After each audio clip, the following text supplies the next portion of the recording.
but I didn't say only is very important. That's the key word right there.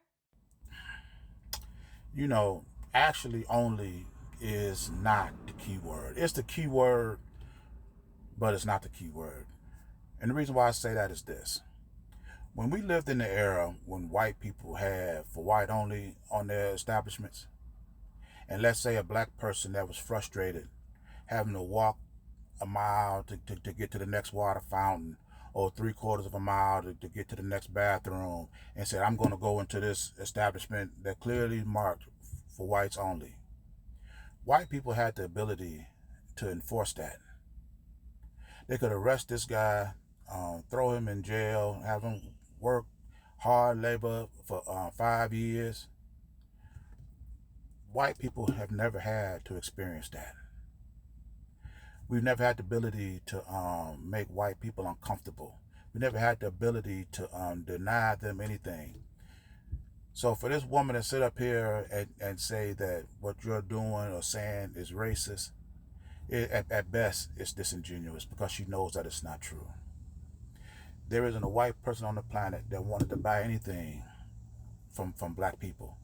That even if that black person did say, I refuse to sell it to you, that they couldn't get somewhere else. There isn't anything that black people can have for themselves that white people don't already have. She doesn't even need to buy jewelry from you. Probably never have. But just because you are a beautiful woman, you're inspirational, and you and your business represents a direct threat to this racist society, she want to purposely over exaggerate your meaning. Because see, when white people were racist towards blacks, that was real racism. When we wanted to go to white stores to buy food or services, if white people denied us, we went without. There isn't anything that white people can get from us that they don't already have for themselves.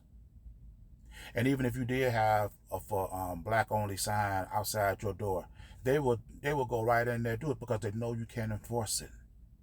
They know that you're not going to call the police. They know the police ain't going to come and arrest them. They ain't going to do anything to them. Because see, like I say, this it's totally different when white people say whites only and black people say we're going to do this for our people. You see, in that era where white people was exercising true racism against blacks, not only could we not get the goods and services from their establishment, but we was living up under such a racist society that it was against the law for black people to even laugh walking down the street. You ever heard of that phrase, a barrel of laughs? That was because if black people laughed on the street, they could be arrested. They had to stick their head in barrels in order to laugh.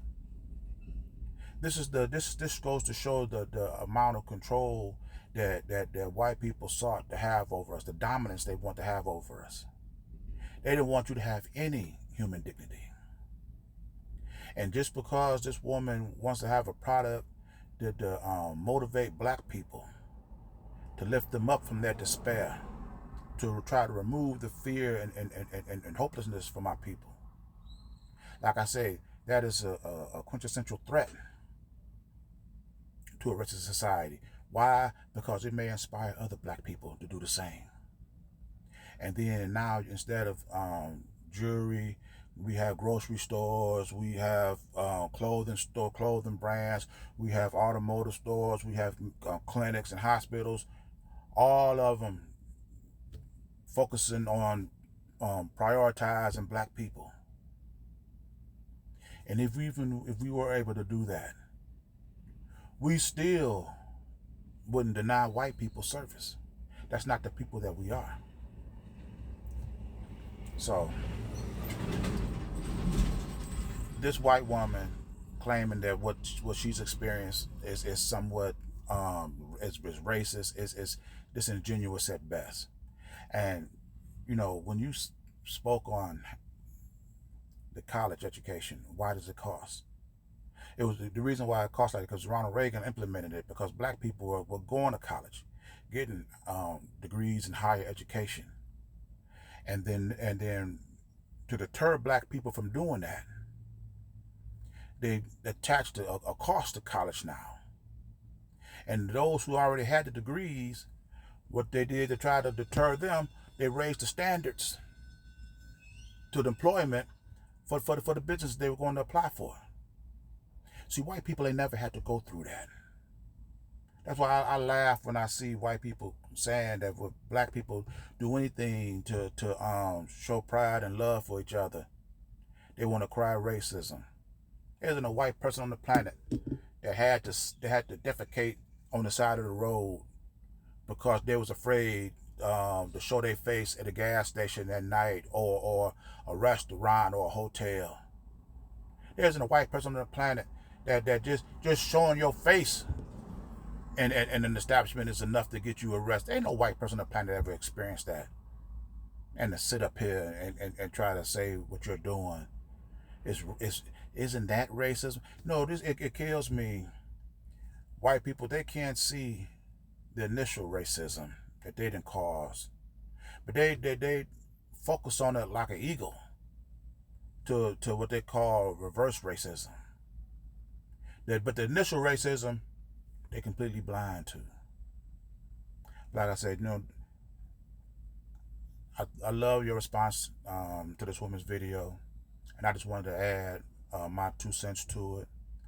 And I hope that you do inspire other people to create their own businesses. This is what I aspire to do. And if you would like, I could send you some of my things that I'm working on to do just that. But until then, I want you to stay black, loud, and proud. Period. I love when you did that.